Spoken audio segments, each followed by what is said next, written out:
ಏನಾಯ್ತು? ಮಗು ಬಗ್ಗೆ ಏನಾದರೂ ಗೊತ್ತಾಯ್ತಾ? ಇನ್ಸ್ಪೆಕ್ಟರ್ ಹತ್ರ ವಿಚಾರಿಸಿದ್ದೀನಿ ಮೇಡಮ್, ನೋಡೋಣ ಅಂತ ಹೇಳಿದ್ದಾರೆ. ನಾವು ಆ ಮಗುನ ತುಂಬ ದಿನ ಈ ಮನೇಲಿ ಇಟ್ಕೊಳ್ಳೋದಕ್ಕಾಗಲ್ಲ ಸುಬ್ಬು. ನಾವು ಆದಷ್ಟು ಬೇಗ ಆ ಮಗುನ ಅವ್ರ ಮನೆಗೆ ತಲುಪಿಸ್ಬೇಕು. ನಮ್ಮಲ್ಲಿ ತುಂಬ ದಿನ ಇಟ್ಕೊಳ್ಳೋದಕ್ಕಾಗಲ್ವಾ? ಯಾಕೆ?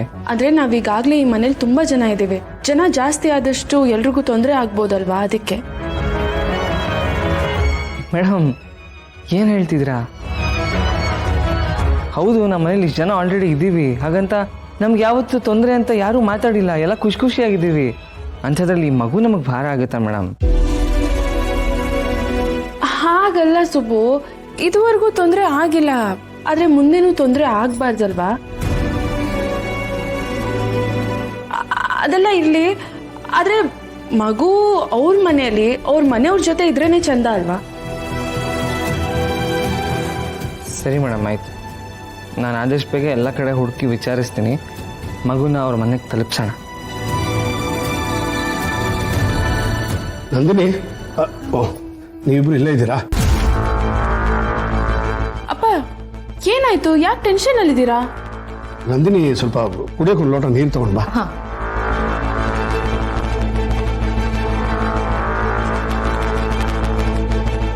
ತಗೊಳ್ಳಿ. ಎಲ್ಲಿ ಹೋಗಿದ್ರಿ ವೀರು ನೀವು? ಇಷ್ಟೊತ್ತು ತನಕ ನೀವು ಮನೇಲಿ ಎಲ್ಲೂ ಕಾಣಿಸ್ಲೇ ಇಲ್ಲ, ಎಲ್ಲಿ ಹೋಗಿದ್ರಿ? ಅದೆಲ್ಲ ಇರಲಿ ನಂದಿನಿ, ಆ ಮಗು ಬಗ್ಗೆ ಒಂದು ಇಂಪಾರ್ಟೆಂಟ್ ಸುಳಿವು ಸಿಕ್ಕಿದೆ.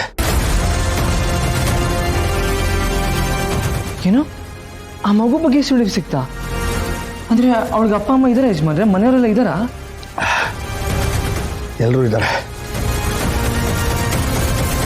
ಅವಳಿಗೆ 100 ಕೋಟಿ ಆಸ್ತಿ ಇದೆ, 1000 ಎಕರೆ ಜಮೀನಿರೋ ರಾಜಮನೆತನದ ಏಕೈಕ ಕುಡಿ ಇವಳು.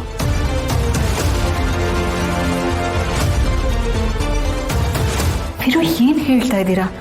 ಆ ಮಗು ರಾಜಮನೆತನದ ಹುಡುಗಿನ? ಹೌದು ನಂದಿನಿ, ಸದ್ಯಕ್ಕೆ ಆ ಮಗು ಪ್ರಾಣಕ್ಕೆ ಅಪಾಯ ಇದೆ.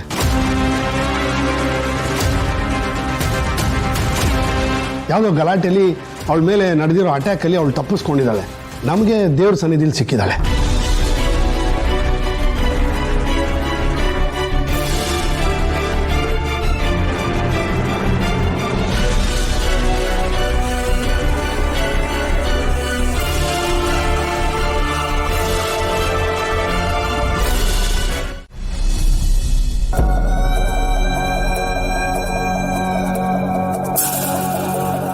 ರಾಜೇಶ್ವರಿ, ತುಂಬಾ ಖುಷಿ ಪಡೋದ್ರಲ್ಲಿ ಅರ್ಥನೇ ಇಲ್ಲ.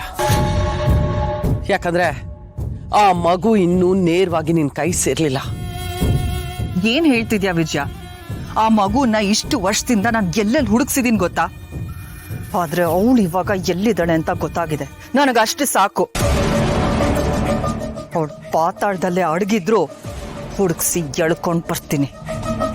ನೋಡು ರಾಜೇಶ್ವರಿ, ಈಗ ಆ ಮಗು ಬೇರೆ ಯಾರ ಕೈಗೂ ಸಿಕ್ಕಿದೆ ಅಂದ್ರೆ ನಮ್ಗೆ ಖಂಡಿತ ಸಮಸ್ಯೆನೆ.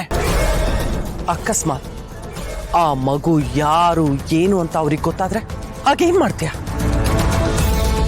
ಆ ಮಗು ಹಿಂದೆ ಕೋಟಿ ಕೋಟಿ ಆಸ್ತಿ ಇದೆ. ಅವಳು ಇಷ್ಟೊಂದು ಕೋಟಿ ಆಸ್ತಿಗೆ ವಾರಸ್ದಾರರು ಅಂತ ಯಾರಿಗಾದ್ರೂ ಗೊತ್ತಾದೆ ನೀನು ಆ ಮಗುನ ಖಂಡಿತ ಕಳ್ಕೊತೀಯ. ಮತ್ ನಾನು ಇವಾಗ ಏನ್ ಮಾಡ್ಲಿ? ಆ ಮಗು ನನಗೆ ನಿಧಿ ಇದ್ದ ಹಾಗೆ. ಅದ್ ಸಿಕ್ಕಿದ್ರೇನೆ ನನ್ ಕನ್ಸೆಲ್ಲ ನನ್ಸಾಗೋದು. ಹಾಗಾದ್ರೆ ನೀನೊಂದ್ ಕೆಲ್ಸ ಮಾಡು, ಈಗ್ಲೇ ಆ ಮಗು ಇರೋ ಜಾಗಕ್ಕೆ ನಿಮ್ ಹುಡುಗರನ್ನ ಕಳ್ಸು. ಯಾರೇ ಅಡ್ಡ ಬಂದ್ರು, ಅವ್ರ ಪ್ರಾಣ ತೆಗೆದಾದ್ರು ಆ ಮಗುನ ಎಳ್ಕೊಂಬರಕ್ ಹೇಳು. ಆದ್ರೆ ಆ ಮಗು ಸಿಗೋವರೆಗೂ ನೀನು ಸ್ವಲ್ಪ ತಾಳ್ಮೆಯಿಂದ ಇರ್ಬೇಕು. ಆ ಮಗು ಸಿಕ್ತಿದ್ ಹಾಗೆ ನೀನ್ ಅನ್ಕೊಂಡಿದ್ ಎಲ್ಲ ಆಗತ್ತೆ. ಹಾಗೆ ಮಾಡ್ತೀನಿ ವಿಜಯ. ನೀನ್ ಹೇಳ್ತಾ ಇರೋದು ನನಗೆ ಸರಿ ಅಂತಾನೆ ಅನಿಸ್ತಾ ಇದೆ. ಸರಿಯಾಗೇ ಇರ್ಬೇಕು. ಯಾಕಂದ್ರೆ ನಾನು ಇಂಥ ದಾರಿಯಲ್ಲಿ ನಡ್ಕೊಂಡ್ ಬಂದೆ ನಾನು ಗುರಿ ತಲುಪಿತ್ತು. ನೀನು ಅಷ್ಟೇ, ಆದಷ್ಟು ಬೇಗ ನಿನ್ ಗುರಿನ ತಲುಪಬೇಕು. ನೀನ್ ಅನ್ಕೊಂಡಿದ್ದೆಲ್ಲ ಸಾಧಿಸ್ಬೇಕು. ನೀನ್ ಆಸೆ ಪಟ್ಟಿದ್ದೆಲ್ಲ ಪಡ್ಕೋಬೇಕು. ನಾನು ಯಾವಾಗ್ಲೂ ನಿನ್ ಜೊತೆನೇ ಇರ್ತೇನೆ. ನೀನ್ ಇಷ್ಟು ಹೇಳ್ದಿಯಲ್ಲ, ನಂಗೆ ಅಷ್ಟೇ ಸಾಕು. ಉಳ್ದಿದ್ದನ್ನ ನಾನ್ ನೋಡ್ಕೋತೀನಿ. ಈಗ್ಲೇ ನಮ್ಮ ಹುಡುಗರಿಗೆ ಆ ಮನೆಗೆ ನುಗ್ಗಕ್ಕೆ ಹೇಳ್ತೀನಿ.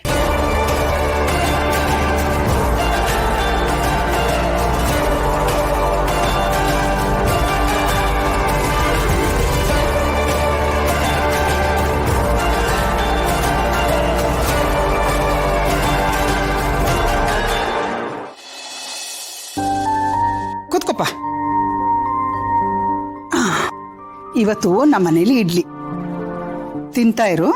ನನಗೆ ಬಟ್ಟೆ ಒಗೆದಿದೆ, ಹೋಗಿ ತರ್ತೀನಿ. ನಿಂಗೆ ಏನಾರು ಬೇಕು ಅಂದ್ರೆ ಕೇಳು, ಕೊಡ್ತೀನಿ. ಅಮ್ಮ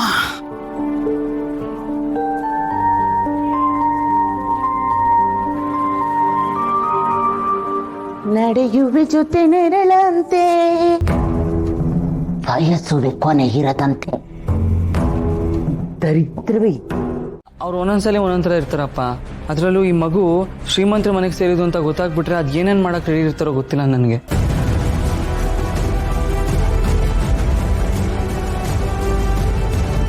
ಆ ಮಗು ಹಿಂದೆ ರೌಡಿಗಳಿದ್ದಾರೆ ಅಂತ ಗೊತ್ತಾದರೆ ಆ ವಿಷಯ ಅವರೇ ಯಾರಿಗಾದ್ರೂ ಹೇಳಿದ್ರು ಹೇಳ್ಬಿಡ್ತಾರೆ. ಅದಕ್ಕೆ ಅವ್ರಿಗೆ ವಿಷಯನೇ ಗೊತ್ತಾಗೋದು ಬೇಡ.